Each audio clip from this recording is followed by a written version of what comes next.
Media sosial sempat dihebohkan dengan kasus Jaksa Jofie Andrea Bahtiar yang ditahan polisi hingga membuat Komisi 3 DPR RI sampai menggelar rapat pada Kamis 21 November 2024. Dalam rapat tersebut, DPR menghadirkan dua pihak yang terlibat dalam percekcokan internal Kejaksaan Negeri Tapanuli Selatan.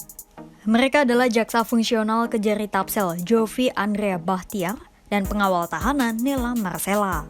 Jofie dituntut 2 tahun penjara oleh Jaksa Penuntut Umum Pengadilan Negeri Padang Sidimpuan pada Selasa 12 November 2024. Keputusan itu diambil usai Nela Marcella melaporkan Jofie atas penyebaran informasi yang melanggar kesusilaan di media sosial.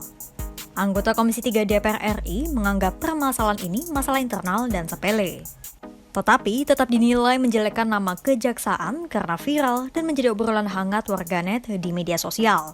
Sebenarnya, perseteruan apa yang terjadi antara Jaksa Jofie dan Nela Marcella?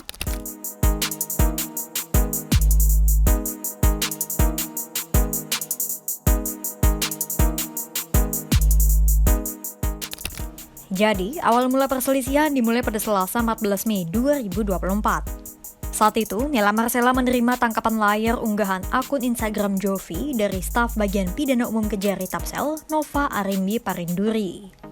Di dalam unggahan itu, Jofie memasang foto Nela Marcella yang tengah mengendarai mobil dinas Mitsubishi Pajero Sport dan Toyota Innova. Foto itu disertai ajakan agar publik melaporkan kepada Jofie jika melihat Nela menggunakan mobil dinas untuk keperluan pribadi dan pacaran.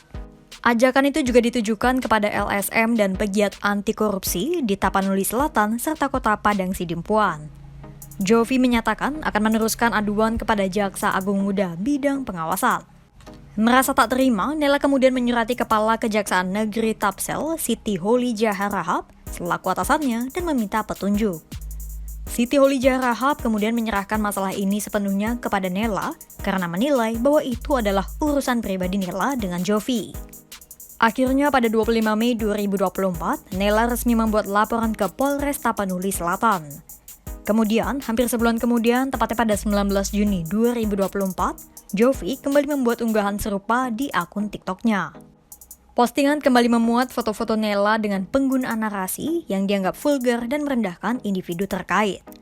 Kasus akhirnya bergulir ke meja hijau pada 12 November 2024. Menurut JPU, Jofie melanggar pasal 45 ayat 4 UU nomor 1 tahun 2024 tentang perubahan kedua atas UU nomor 11 tahun 2008 tentang ITE.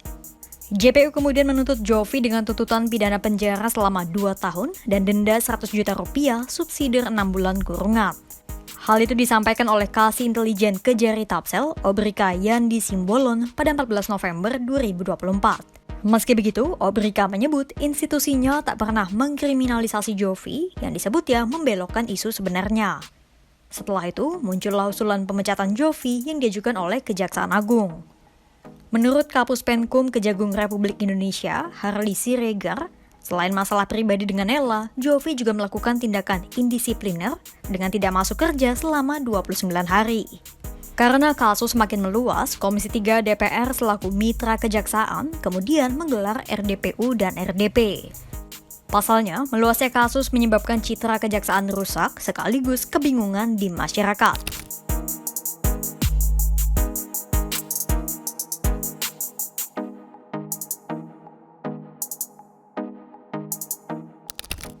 Dalam rapat Komisi 3 DPR RI tersebut, Jofie menyatakan pembelaannya dan bersumpah bahwa dirinya tak mengarahkan imbauan tersebut kepada Nela. Apalagi jelas dan tidak terbantahkan di dalam akun TikTok-nya Nela sering flexing menggunakan mobil dinas Pajero Sport Kajari Tapsel. Supaya apa? Supaya mobil dinas Kajari Tapanuli Selatan atau mobil dinas semua yang ada di Kajari Tapanuli Selatan yang mayoritas merupakan statusnya pinjam pakai dari Pemda Tapanuli Selatan, yang artinya dibeli dari uang rakyat khususnya Tapanuli Selatan, supaya tidak disalahgunakan. Itu maksud saya. Tapi saya tidak ada, demi Allah, saya bersumpah, kalau saya bohong, hari ini saya mati pun saya siap. Saya tidak pernah menuduh Nela Marcella menggunakan mobil dinas untuk berhubungan badan dengan pacarnya. Nela yang turut hadir di dalam rapat pun menyatakan keheranannya atas imbauan yang diunggah Jofie di akun sosial medianya. Menurut Nela, jika dirinya memang berbuat salah, maka Jovie seharusnya menyampaikan secara langsung imbauan tersebut secara pribadi kepadanya. Yang tadi kalau katanya mengkritik saya pimpinan, saya hanya golongan 2A di Kejaksaan RI ini, saya hanya golongan 2, pangkat terendah di instansi kejaksaan pimpinan. Saya tidak punya kebijakan, saya adalah bawahan Jopi di kantor. Apabila memang saya menurutnya salah pimpinan, tidak ada salahnya untuk dia membilang langsung kepada saya pimpinan. Tidak harus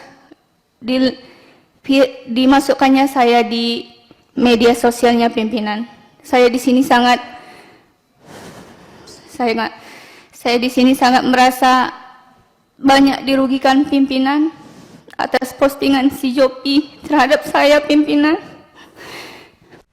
Sementara berdasarkan arahan dari berbagai anggota Komisi 3 DPR RI, mereka menyarankan agar permasalahan ini diselesaikan secara kekeluargaan. Selain karena bisa mencoreng citra kejaksaan, kasus ini juga syarat akan urusan pribadi pihak-pihak yang bersangkutan. Tak hanya itu, DPR juga mengingatkan para pimpinan di kejaksaan untuk lebih bijak dalam mengambil keputusan. Untuk itu, diharapkan ada upaya duduk bersama kembali antara pihak-pihak yang berseteru di kejaksaan agar kasus ini tidak berlarut-larut lebih jauh. Itu tadi duduk perkara kasus Jaksa Jovie Andrea Bahtiar. Untuk mendapatkan perkembangan lainnya, simak terus kanal YouTube Kompas.com.